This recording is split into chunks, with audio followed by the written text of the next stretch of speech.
Come on, man.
There he is. Can you see me? Not see, but I can hear you. All right, now you're a panelist. Here we go.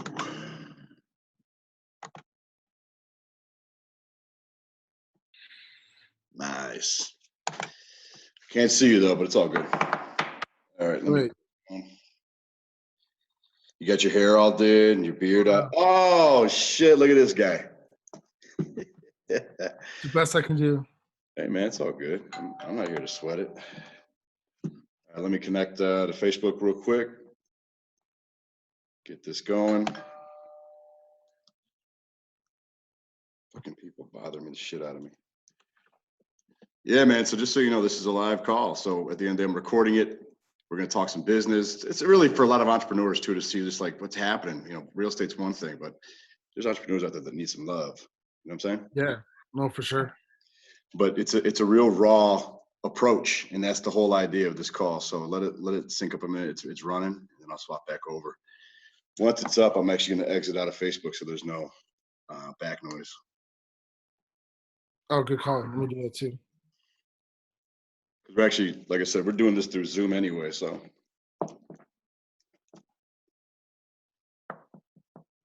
So everything else good though, bro? Yeah. Another week in paradise. Another week locked down at home, but yeah, since everything's virtual, it's paradise every day. This shit's nuts. All right. It is. Hold on a second.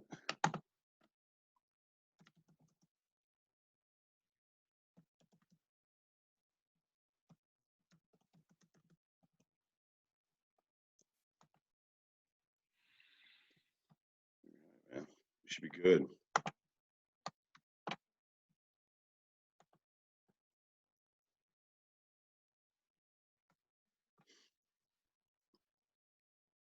Yeah, we set up this whole new the studio down here, man. I've got a huge basement with damn near 9-foot ceilings, 9.5-foot ceilings. Yeah, nice. We set up down here. At the end of the day, all the gear behind us, I mean, that's for all the camps that we've always done. So now they're going to be done here. Nice. Oh, really? That's cool, man. How much space is there? It's about 1,300 square feet, 9.5-foot ceilings. I have a nice house, but the basement's unfinished. So I actually built I'm just waiting for this to log back in. So we should be live on Facebook here in a second. Yeah, we're live. All right, so I'm exiting out. All right, so here's the deal. So this basement that I'm in, I've got a big, and I'll show you later, but I have a huge playground that I built for the kids back that way. And I did that. So this is where the entrepreneur comes in, right? I did that on purpose because we have long winters out here in Chicago, right? So I was like, these kids want to go out and they want to do all these different things. So I built this massive playground. And like I said, I'll turn the camera on later. but it comes off the stairs. So when you come down the stairs, we cut a hole in the wall, and then they go right off. They go through the wall, and they go right onto like a platform. It's got a slide. It's got a basketball hoop built into it. It's got a bridge. So it's pretty dope. But other than that, that's the only thing that we have down there. So I decided to take all the space that we have down here and built out a huge studio. So this camera view isn't even half of it. I mean, it goes down, and I'm going to put couches down here. I'm just going to turn it into a big rehab depot lounge, man. So when this is all over, I'm just going to have people come over here and we'll have interviews and do some business. I mean, I have the major office upstairs, but I got all this private space down here now. So anyway, let's get to it, okay? So today we have Matt Mesick. Matt Mesick is a guy that I've come to respect over the years. Right now, what you're watching is something that's going to be brand new, right? This is called Borderline Inappropriate. The idea with this video cast, Zoomcast, podcast, whatever the hell you want to call it, is that we want it to be real, raw, and authentic for the entrepreneur, especially those that are in real estate investing. It's an open forum for all of us to talk about what's happening, right? But it's no holds barred, be honest. There's a lot of good podcasts out there, but the reality is there's a lot of fluff out there, a lot of hugs and kisses, and great, you know. There's a lot of podcasts that like to put people on pedestals and make people feel good about each other. And this is strictly to talk about shop. What's happening, how you really feeling, what's going on in your world, how can we help? And I think, you know, especially now, people want to hear the real deal. They want to hear what's actually happening, how people really feel, not the bullshit. And that's what this is all about. So I got Matt Mesick with me today. Matt, how long have I known you? Maybe 3 years? Yeah, that sounds about right. Yeah. So I met Matt, I think I met you through Ricardo, right? No, I walked into one of your someone invited me to one of your classes at the Exit Realty office, and I walked in there, and then we met each other. It was probably a girl you were dating, that blonde at the time, right? Told you this is raw. Well, there's no hope out here. I think you were dating that girl. Now I remember. I met you at Nick Libert's office. That's right. You know, like I said, Matt's a guy that I've come to respect over the years. He's really grown into being what I consider he's in a position to become an influencer in this city. And we have a massive, massive market.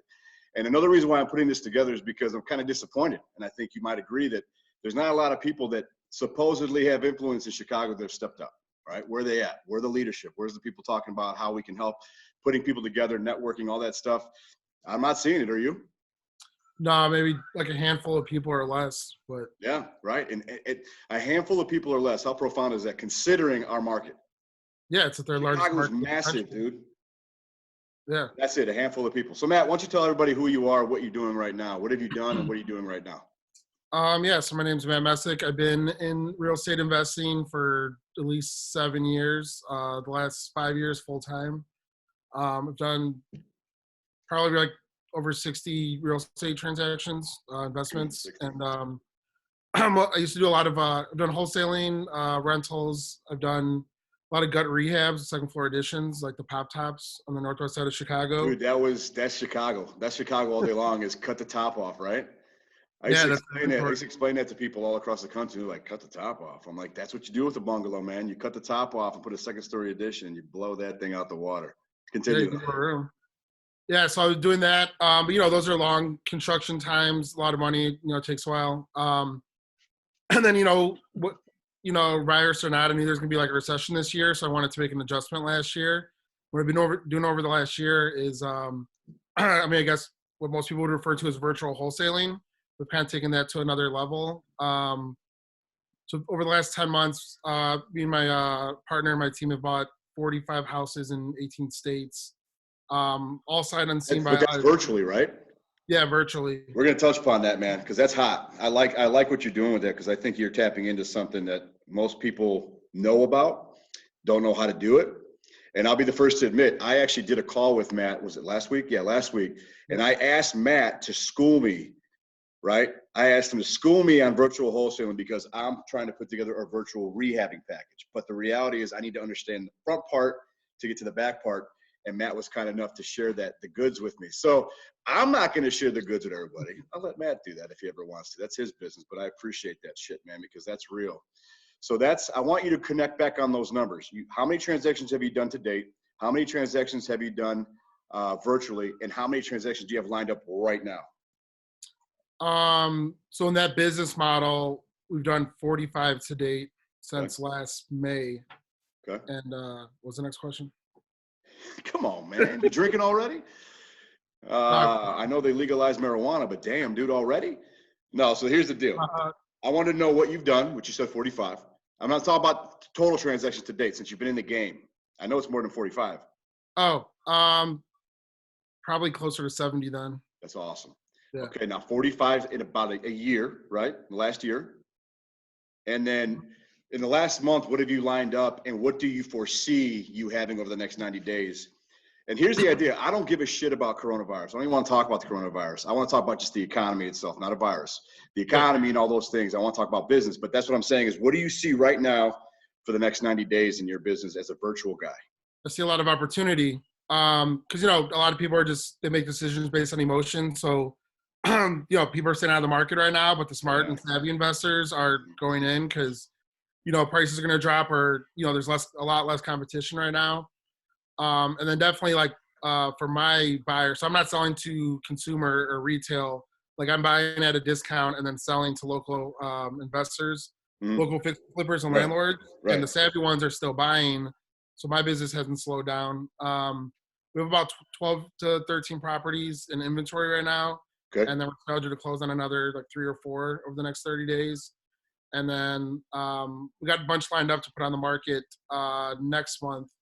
Now talk to me about the financing. Are these all personal finance? Are you bringing in private lending, things of that nature to get these deals done? Because obviously, you know, we all know hard money lenders have kind of shied away a little bit. They're changing the game in points. They're changing interest rates. Are those areas that you're playing ball in, or are they still not something that you have to deal with what you're doing with the virtual? We've had 100% funded by private lenders. So just individuals that have money that want to make a good return that, you know, maybe don't want to put in the stock market, obviously, with stuff that's happened.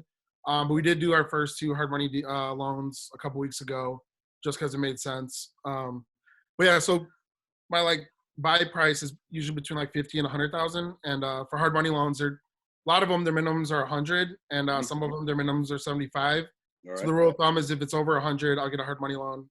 Gotcha. Now, if it's under that, it's private money. And there are a lot of lenders that I know about, like 70 lenders, you know, nationwide. A lot of them have closed up shop temporarily or vastly changed their lending criteria, but there still are some out there that lend, and it's just you got to know who to talk to, you know who's the right people with the right terms that are still lending. So you were doing this about a year now. So this is well before any recession, so to speak. But you had mentioned kind of briefly that you anticipated one coming. Why was that? When was that and why? So you know, like you know, you and me know a lot of the same people. You know, like nationwide investors that have been in the game for 10, 15, 20 years. So I always listen to people above me, my mentors that have seen it before, and you know, I know a wholesaler who's done over 1,000 wholesales in the last 20 years. And it's been going to be their 4th recession that they've gone through. So I just listen from other people who've already been there. Sure. Because, you know, you're trying to time the market and you get to say whatever, you know, people have been saying this mini recession for the last 3 or 4 years. But yeah, you know, a lot of people were saying this year was going to be the recession. Obviously, like this is going to be, you know, what's going on is a catalyst for that. And obviously before I was buying deals on the MLS and from wholesalers, right? And there you're buying at the top of the market, you're buying retail. There's other people that are links in that chain. So I wanted to adjust my model. So I'm buying from the beginning, you know, directly from the banks at the lowest price, you know, and you cut down going from the MLS or retail to wholesalers, you're going basically, you know, higher up in the food chain. You're getting better prices. Then obviously with the recession, there's gonna be more foreclosures, more REOs. So if I already plant my feet in that, you know, that section of the market, then I'm going to be in prime position when there's more REOs that hit the market because I already have that experience. And that's actually great that you're doing that. And that's exactly what this is all about, everybody. It's not about how to survive COVID. It's not about any of that. It's not about how to. It's basically what are real entrepreneurs doing right now, right? That's all it is. We're all working, but what are you doing right now? He's not here trying to give advice. That's not what this is all about. It's about talking to an entrepreneur peer-to-peer to say, what are you doing right now? What's working? Right? Giving you guys ideas, making you guys think. So with that said, if you're talking about the virtual wholesaling now, is this something that's going to be part of your business model forever? Is this something that you see yourself maximizing, or are you going to continue diversifying as an investor regardless of market strategy? Well, so the virtual is what I like a lot because you can kind of do that anywhere, not, you know, subject to one market. If you don't like you know, in Chicago specifically, everything's like a pop top. So that's what you got to do, Mm, or you got to do the suburbs. mm. But the cool thing about it, if you do it nationally and you do it virtually, all markets are different and you can pick and choose the markets you like. You know, I'd much rather like buy houses that were built in 1980 to 2000 that only need 20,000 of work. You can get the whole rehab done in 30 days or less. Right, And that's that's going the to sell idea. immediately. That's the idea, right? So you and Yeah. I talked briefly last week about like virtual rehabbing, and it's extremely doable. But it does take boots on the ground. It takes a different strategy. You got to get a buy-in from agents, maybe a home inspector here and there. But there is a team that you've got to build up upon that. But even in that world, in my opinion, because remember, I stay in my lane. To me, rehabbing is all I know. It's all I do, and that's all I'll ever do, right? I see how that can work. However, there's got to be a plan in order to train those boots on the ground ultimately. And then there's got to be a way to virtually communicate like this in some sense with those boots on the ground. And that comes down to technology. So let's talk technology now, because obviously from a construction standpoint, some of the trends that were happening in 19 to 20 anyway, 2019 to 2020 was going to be the fact that CRM systems were going to be a big ass piece of the pie. Now more than ever, everything because of this has gone online, and that's going to change the world forever anyway. But that was the trajectory of the technology. I've been using this technology forever, even back in the contracting days. We were one of the first to ever use these things to communicate with investors and our clients, which was kind of like a claim to fame for us, but it also made life easier communicating with the field to the office, vice versa. If you're on vacation or you're sick, you can still put notes in the system and get your updates. Are you using anything now as a virtual wholesaler that's going to help you? Are you using anything that's kind of just temporary? Are you old school, just texting and communicating via phone? Yeah, right now it's just old school texting and phone, and then you know, shared Excel sheets to make sure we're all on the same page. Like Yeah, we do have Google Docs that you can like update automatically, things like that. yeah, you know, and it's like live, and one person can make a change to it, and everyone else gets the changes, and you know, just everyone has access to that. But yeah, we're actually doing 5 rehabs right now. So Okay. the strategy that I'm Locally in Chicago or cross country? no around one in Connecticut, one in Florida, a couple in Outstanding. Alabama. So yeah. Talk to the people about that. What does that look like? You want to be a virtual rehabber. How's that going for you? How did you set that up? So that's okay. So it's a very specific model, and we kind of just fell into it, and now we're taking advantage of it. So basically, if in an area, it's got to be a house that's like close to retail, like maybe 80, 85%. Like you're like, oh, if there was just 10 more grand in this thing would sell immediately to anybody that you know walks through it. Right. So you know, something if you just like paint the house or change the cabinet or the countertops, or you know, fix a few broken closet doors and stuff like that, or replace the AC. Something that's Right. basically if the rehab is like 15,000 or less and can be done in 30 days or less. And then so that's one component. The other component is if you have a realtor there that you trust that's like competent and they have contractor relationships, and then basically what you do is you have them manage the rehab, manage their own contractor. The cool thing about that is they're you know they have that fiduciary responsibility, and that they feel the obligation because once that rehab's done, they get to list it, right? So they want to make sure it's done right, because if it messes up, you know, they could lose the listing, or you know, it's not gonna sell you know, quickly. So they're actually more kind of inclined to make sure it goes better than, you know, say even like an investor would, because they have that basically that carrot at the end of the tunnel or whatnot to get it sold. And then they like that, and they like picking out the finishes and stuff. You know, like not all retail realtors work with investors, so the ones that do, they're like, oh, I get this awesome opportunity that I can. You're basically kind of getting that fix and flipping experience without having to have like the liability or buying the house or putting money down or any of that. See, So I think that's genius, bro. I do. I think as an entrepreneur, as a real estate investor, you've got to pivot, right? That's what everybody's saying. At the highest levels, right? I'm on a lot of calls with the highest level guys, and let me tell you something. Some of these guys, this is why it's mine, right? Some of these guys don't impress me. So it's a fact, all right? There's a lot of fluff in this bullshit game. The reality is, who's actually doing it now? Meaning, what are you doing now? And what you're doing is you're sharing your model, right? Which I appreciate that authenticity, because I want this to start getting people to start thinking about how they can make their move. I was on I think Mike Hambright's show yesterday or the day before, I can't remember. And I said the same thing. I said, at the end of the day, reason why guys like us always succeed and always find a way through any problem economically is because we've set ourselves up as a company to be able to do different services or products or tasks within the same industry, right? What? No, I'm on the phone. I'll be up in a minute. It's the new life of working from home, bro. Close the door. Right? At least you don't have anyone running around in the background. Everybody watching knows the struggle, man. This is what it's come to. But the reality is, that's what I'm saying, is the innovation to be able to kind of say, like a virtual wholesaler who now says, or a wholesaler who now says, I got to go virtual, or somebody who buys notes, who's like, well, maybe I'll try and take down a different type of deal. It's the innovation to understand how the business works. And that's what I was saying, is for a company like ours, we've been able to pivot, right? We've got a CRM system coming. If I needed to go do contracting as a contractor, I could. I don't want to, but I would if I had to, right? I have that core competency. So I think you've set yourself up nicely, but more importantly, as an entrepreneur, you set yourself up nicely, and you've thought about this process. When you were telling me the virtual wholesaling model last week, the first thing that came to my mind when you said real estate agents need to play a role in this, you got to get their buy-in. First thing I thought of is how easy could that be for us as a company to do this? Because we can train those individuals like that, because that's what we do. So I'm thinking, man, get a buy-in, right? Let the agent double dip, maybe even triple dip, right? They represent you in the front end. Maybe they help you manage it. And like you said, they probably like the idea of design. They probably like the idea of creating something that they may not have any equity in, of course. So it's objective.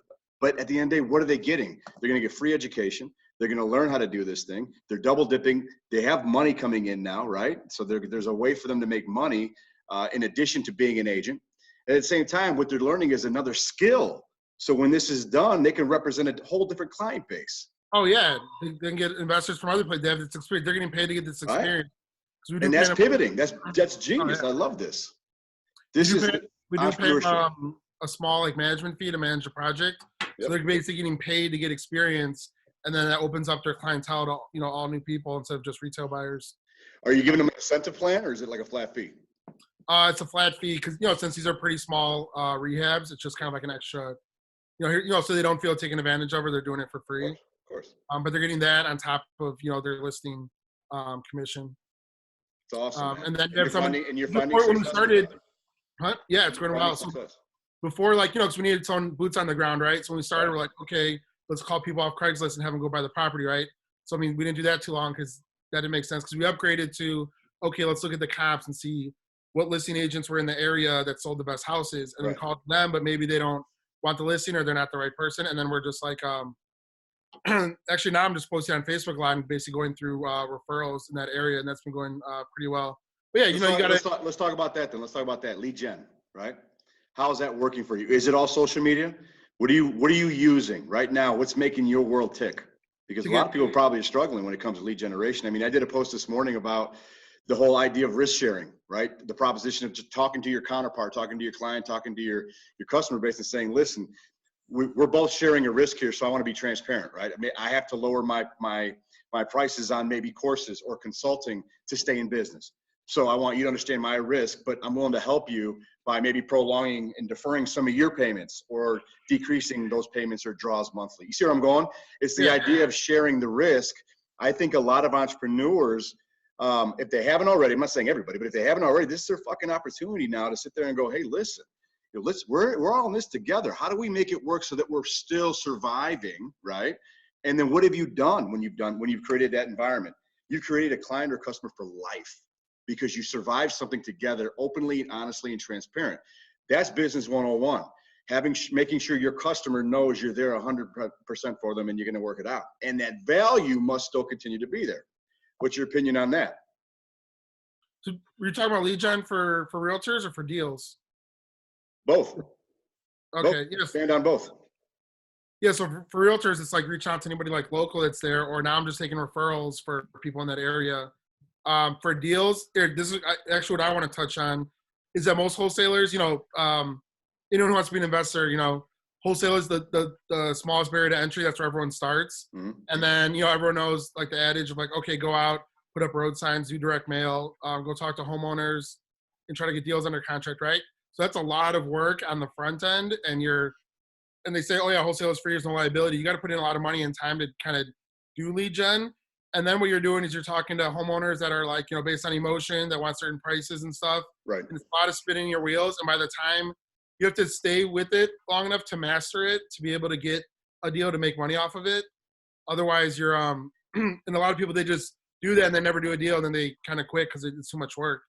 So my lead gen, which I'm liking a lot, is I'm just doing REO auctions auction.com, Hubzu, stuff like that.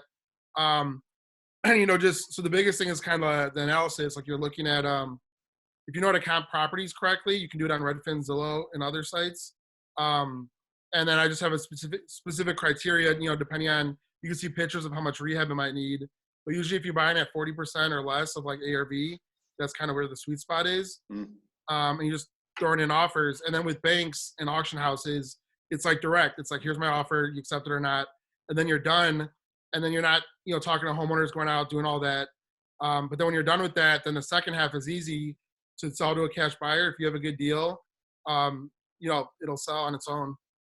And, with the cash buyers, the reason why a lot of wholesale deals don't move is a lot of the wholesalers, they just, with the sellers, they just get under contract at whatever price they want, even though sometimes it doesn't make sense because they're not good negotiators. And then whenever it's under contract, they just throw out whatever rehab number there is and whatever ARV makes the numbers work. Then they send it out to everybody, the numbers don't work.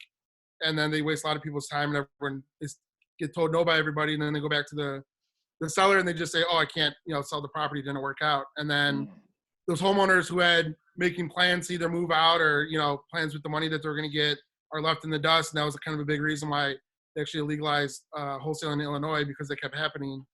Because on the front end, people don't know how to actually negotiate and run the numbers and, get them under prices that are actually going to sell to end buyers. Good stuff, man. I hope people are paying attention to that and taking notes, because that's legit. Let's kind of pivot a little bit from that. Let's talk a little bit more business, if you will. You came into the game after the last recession, right? So you came into a good market. Fair to say? Yeah. So now, with what's going on now, things are slowing down. Would you honestly say you're prepared for this and you're going to sustain, or you think you have to go back in and work a little bit harder to maintain? Big difference. We just got to work harder. So here's what I did. What I used to do is I was very reactionary, like, something, so I feel like I can kind of do anything, right? So what strategy is going to come up? But I'll try a strategy. If it didn't work, then I'd go try a different one. And if that didn't work, I'd go try a different one. So it's like testing everything out to see what kind of like clicked, right? But you don't want to be reactionary. You want to be proactive. So that's what I literally did this time. Like, where is the market going? Where do I want to be? Instead of having things happen to me because I'm just out there being reactionary to everything. And obviously, going through a recession, kind of like we said, there's going to be more foreclosures, more REOs, more like defaulted notes, like stuff like that. That's the area we really want to be in now and going forward for the next few years. And so I specifically set this up ahead of time to go where you'd want to be, as opposed to reacting and just trying something different, kind of pulling stuff out of a hat.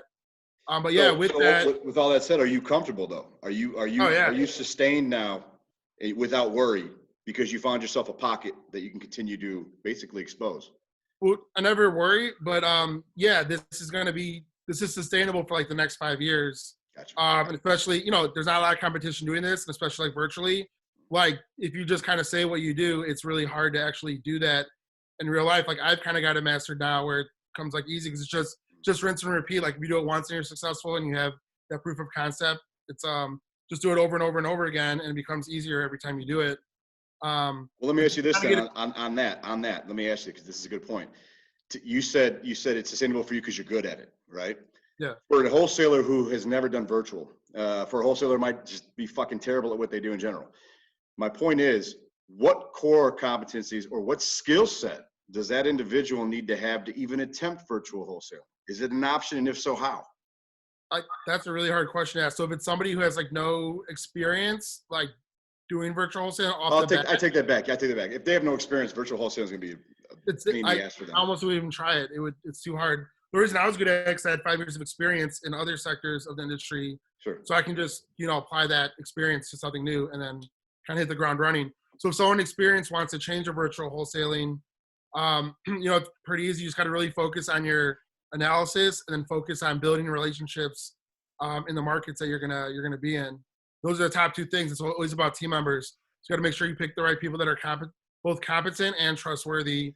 Yes. And you got to treat them right, and you can't like skimp on. If I have a realtor and I go, hey, go out and check out this property, give me pictures and a video walkthrough and send them, and I'll give you the listing. If that property falls through and it doesn't go, I don't just say, oh, sorry, you don't get the listing, but thanks for your time.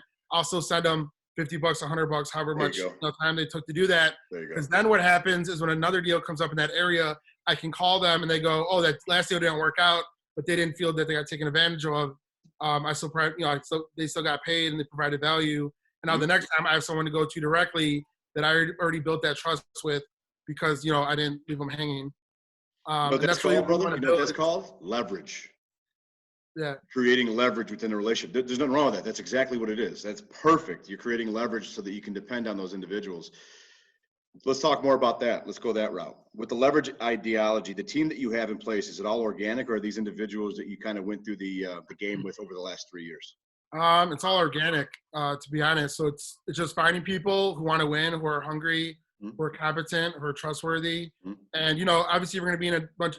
I once met this guy at an event at least 2 years ago when like something like this and even I can even fathom.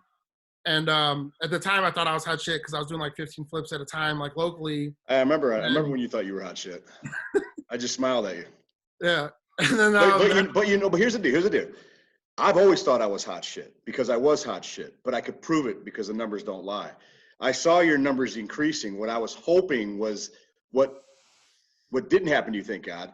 But I was hoping that what would happen happens to everybody else, which is you get hot, you feel good about yourself, and then you fucking disappear. Like, you really didn't have a model. You didn't have a plan. You just got lucky and hot for, 6 months. And now everybody goes, oh, look at this guy. Because let's be honest, that's how this shit works, right? Over the years, that's exactly what this has been. You don't think I went to the Chicago meetups about 10 years ago? You don't think it was shooting fish in a barrel? Every investor was like, how do I get a piece of that? This guy's going to flip my house. It was ridiculous. But I looked around, I realized these are like lost sheep.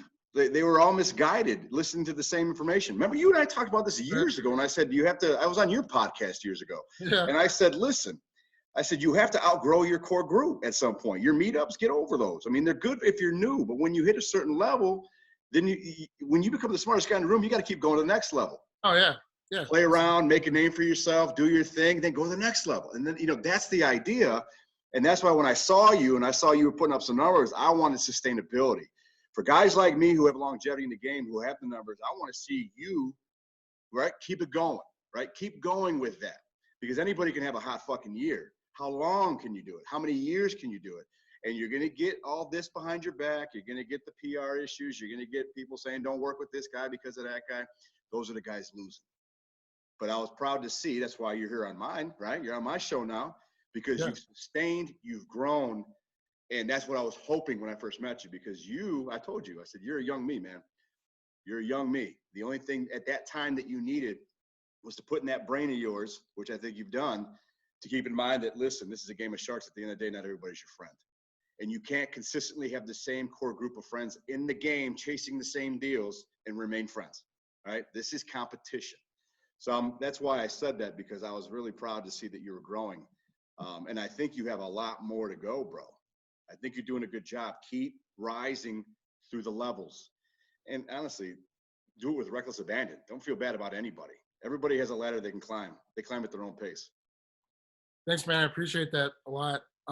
Two things I want to touch on with that. It's like, go. You always got to keep growing. So like, even if something doesn't work out or your things are changing, or, obviously if you're like, oh yeah, you're getting lucky, and things don't go right, there's people that just kind of give up and we're not even changing around. They just give up and like, oh, I'm going to go do something else. But then there's, if you want to be long sustainable and be in the business, any business for a long time, you got to keep pivoting and adjusting to where the market's going and where you don't want to be blockbuster. You don't want to get complacent and you just go out of business. You're like, oh, I know what I'm doing. I've been good for the last 30 years. So I'm going to be good for the next 30 years doing the same exact model. Like, that's not going to work. So if you're to grow, you got to continuously to change. So you got to focus on changing for the better every single day to, stay in line with that and have that, growth spurt at any point, within, your model, your career, going forward. And then the biggest thing is, always look ahead to people above you that have more experience. Like, if you think you know everything, you know nothing.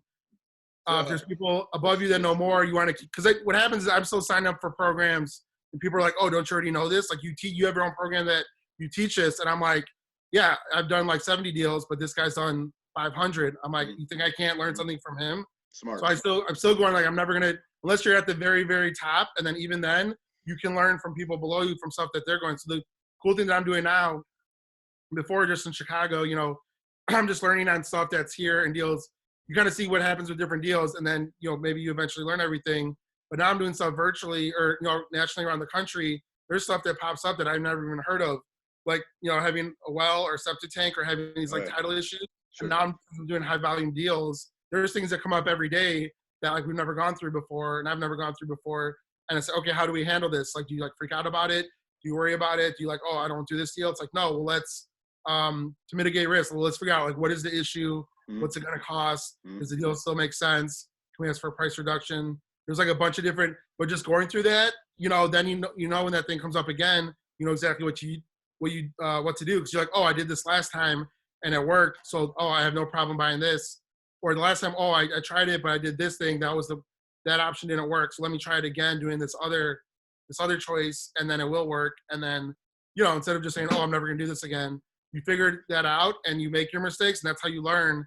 And eventually you've gone through everything so many times that you know exactly what you're doing. Well, you said something key right there about you're still learning, right? So always learning. So then that's the key. A lot of people stop. Right? So this call isn't to talk about like the elite, right? This is to talk about the common people that are in the game trying to build a business, whether it be anything, restauranteurs, bar owners, anybody. But the same thing with the real estate investors and agents who are struggling right now. Everybody's struggling, right? So the idea is we're talking to these guys. And it's about the ability to create something that's sustainable. But what is it? You never stop learning. You have to continue to evolve. So now look at me at the level I'm at. You don't think that's why I align myself with so many other people? Because I'm learning from them, right? Because there's always another level, even if you can't see it, there's another cloud there where you're like, all right, I still have to get up there. And that's what keeps that hunger, right? It's a passion of mine to continue learning. Every day I get up, I don't watch the fucking news. It's garbage. I go on and I start looking at something that I need that's a weakness of mine. So what have I been doing in my downtime, literally, which probably shocks the shit out of people, is I've been studying how to use YouTube better. I've been studying how to really utilize Facebook ads better. I've been studying technology better because I have my app coming out, which got me thinking a lot, right? But I'm learning how to utilize and automate so many other things that I otherwise would pay somebody to do, right? But in this time of business, I'm smart too. I went lean, right? So there's some outside sources, third parties that I'm not going to use right now, right? So that means I've got to learn those things. And I'm not the best at editing. That's not what I do. I'm not the best at web design. That's not what I do. But long time ago when I started my business, who do you think did all that? A real entrepreneur did their own books. A real entrepreneur did their own websites, did their own marketing, did their own sales calls, all that, right? So at the end of the day, you know what to do. Times may have changed. Progress and programs may have got a little more techier, if you will. But the irony is I'm learning how to use YouTube by using YouTube, right? Oh, yeah. How do I place cards in my ad? How do I do logos and watermarks? I'm using YouTube to teach me how to use YouTube. And I never stop. And once it's like a child or an athlete that finally got that speed or finally that can dunk, right? You keep learning and practicing. Then all of a sudden you're like, damn, this isn't that hard. This is not that hard. It's time consuming, but it's not that hard. So now when this is all said and done, I'm going to be pretty damn well versed on social media in terms of actually manipulating it for marketing purposes. YouTube is going to be my thing. Now, I'm not saying I'm always going to do it, but if I was home one night and I want to post something and I want to do it in a real flashy way, I might have that capability to do so. So that's the evolution nonstop. And I got guys in the industry that I can call and say, hey man, you're a master of YouTube. Can you show me something? Can you teach me something? And then what's that? What I say? The risk share. In return, I'll teach you something that you need to know, right? That's what we did. That's what you and I did. That's what you and I are doing now. 100%. Leveraging relationships, working together. So, something I want to touch on.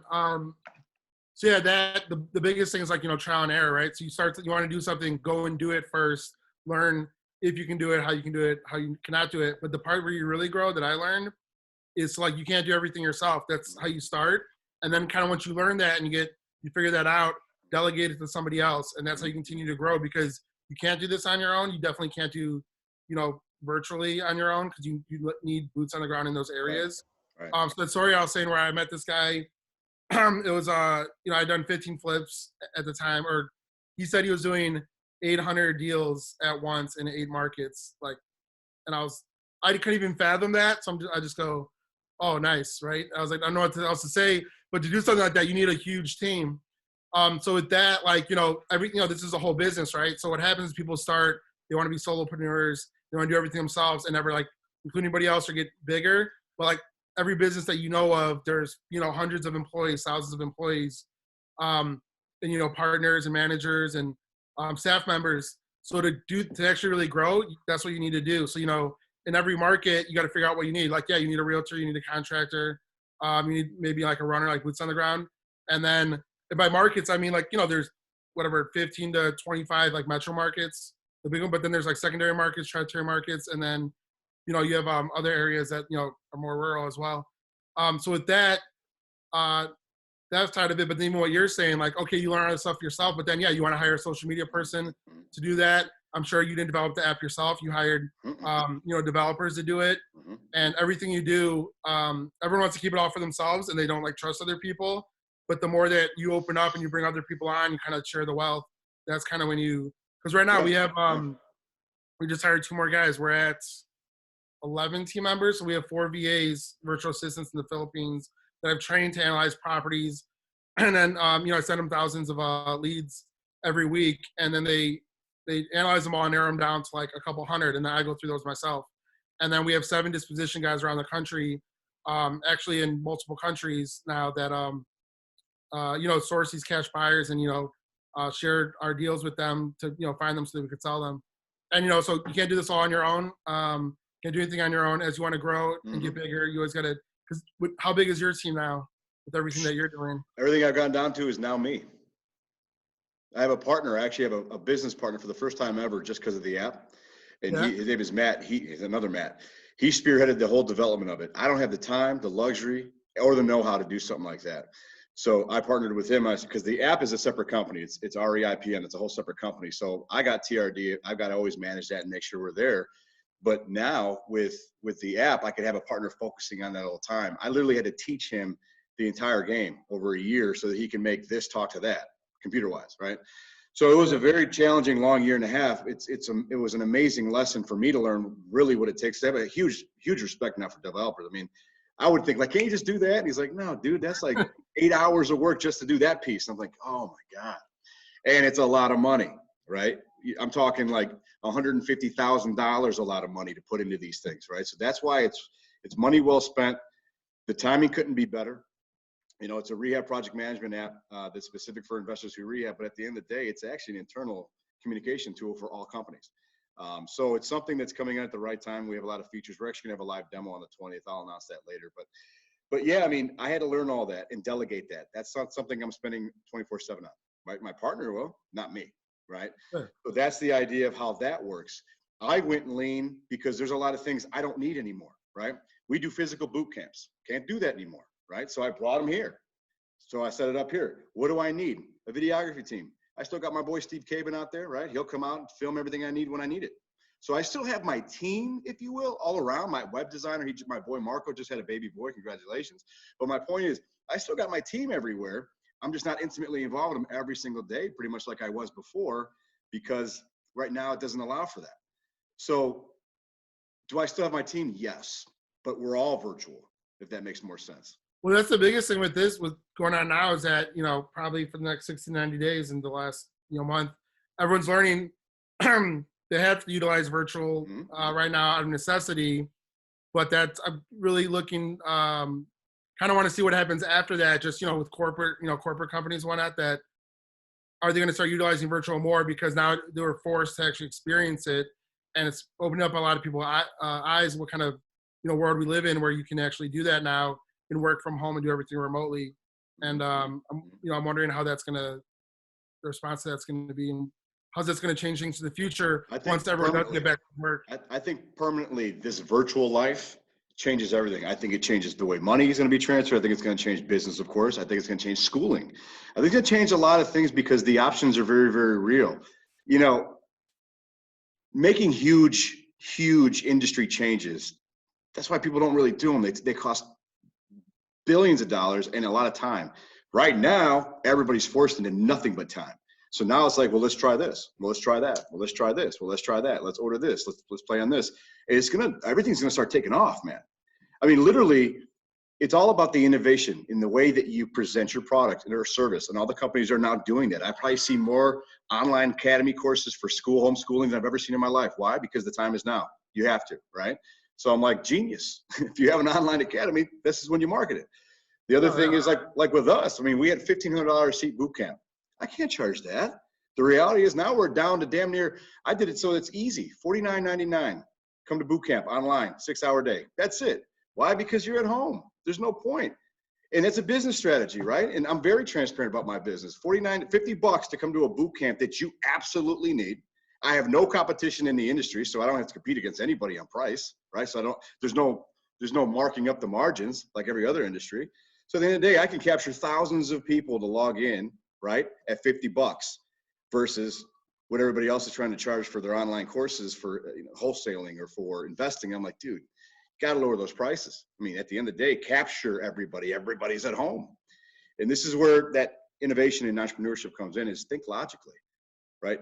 I have no idea how many people are watching this now because I've got my screen full, but I would imagine that when I post it, it'll probably easily get 500 to 1,000 views over the next 24 hours easily, right? Because people are at home chilling, working from home.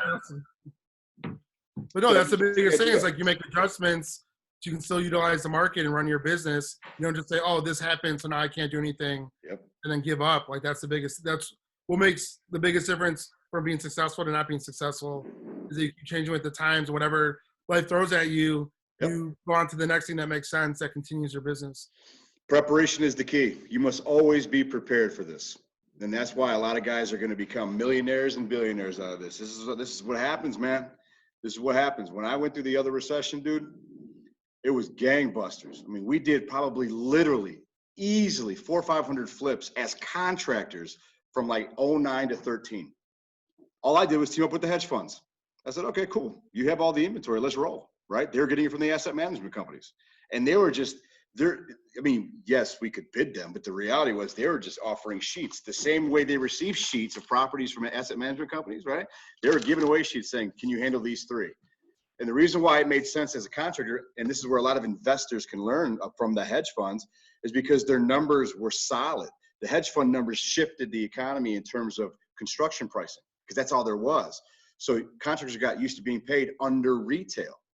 So when Fortune Builders, for example, came out, they did these guys no justice, right? They said, this is how you control a contractor. It was like, no, this is not how you control a contractor, because you're not paying them retail, right? You can't control a contractor and pay them pennies and peanuts. Think about the logic there.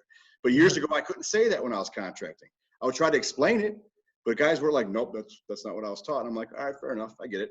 But now we teach that, like, think about it. If I can go build a custom new home and mark that thing up 40% and still pocket money and mark up all the different line items on materials and probably make $100K on that, why the hell would I come and do your flip when I could basically make 10%, maybe 15%, if you know how to manage a draw, right? Yeah.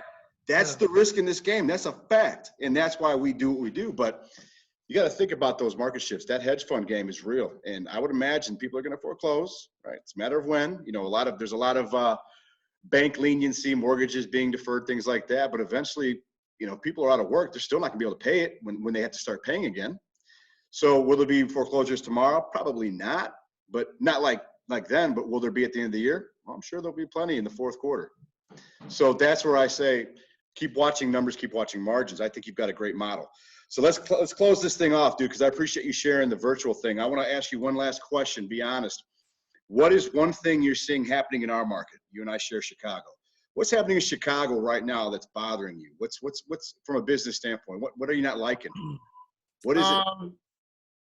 Well, the thing that you'll probably agree with that's always happened is just working with contractors. I don't know if it's everywhere, but definitely here, it's just so hard to work with contractors, to manage them, to like, not even so much as competency, but just like trustworthiness. I feel like every contractor is always trying to rip everybody off at any time they can ever do it.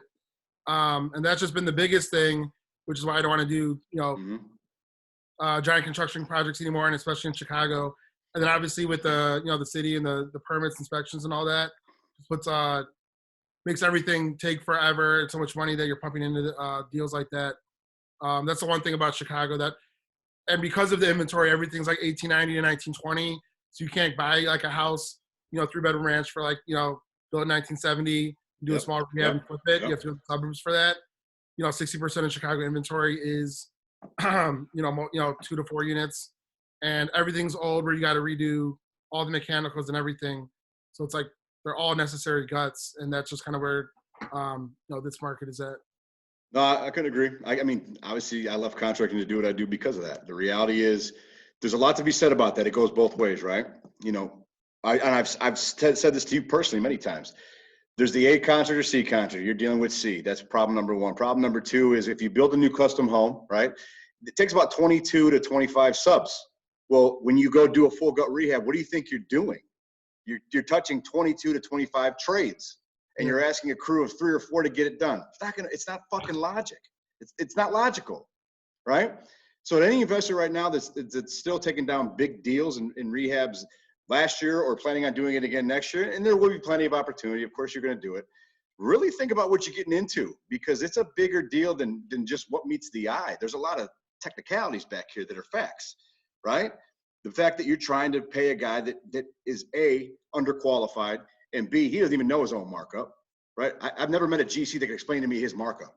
I can explain mine, but they can't explain me yours. So I'm like, all right, well, then I'm just going to pay you what I feel you're worth, right? Based on your skill set. That's part of the problem is it goes both ways. And I've been an advocate for both parties now the last 5-6 years, where the investor must learn some level of the rehab, and the contractor must do the investor justice by also becoming a little bit more sophisticated on their side of construction.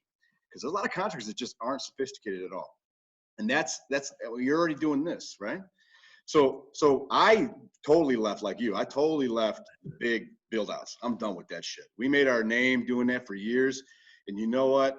When you're chasing draws for 30 grand and 25 grand, and at some point, some jobs I remember it was like $45,000 draws, and you've got a lot you've got to hold, you got a lot of working capital. And we were a big company at that time. We had tons of employees, we had tons of subs. And our payroll was in the shit. I mean, we were at that time, it was like a $6-7 million company, construction company, right in the heyday. And I got sick of that, dude. I couldn't sleep. I was having anxiety attacks. It just wasn't worth it, because at the end of the day, I was working my ass off. And at that time, a lot of our clients still didn't understand. They just didn't get it. They weren't taught that. So now that's the idea, right? So this is where, I agree with you. I think that's one of the biggest problems in Chicago, but I think that's just one of the biggest problems in the industry. And it will be for a very long time until investors are able to level the playing field. So tell everybody how to get a hold of you. Where can people find Matt Mesick? You can find me on Facebook, Instagram, Google. I'm pretty easily accessible. Well, was hosting my own meetup groups. We'll see when we get back to that. Sure. Come on, man. Have yeah. a virtual meetup group. You guys can sip tea. Yeah, let's think about it. But yeah, you can reach me by email, mattmessick@gmail. Cool, or find me anywhere. All right, guys. Well, Matt, dude, I appreciate you coming on the show. At the end of the day, this is what it's for. It's for entrepreneurs like you to just listen in on everyday peer-to-peer conversation. I consider Matt a peer. I didn't before. I do now. The kid's coming up. I'm proud of him. I want to see him do triple of what he did. But at the end of the day, it's about core systems. It's about a process that makes sense and the drive to win, right? That's what it is, man, the drive to win.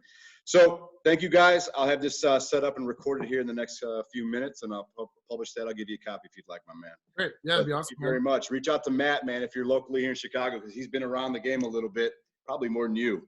So I'll talk to you guys soon. Have a good one, bro. Thanks, Ryan.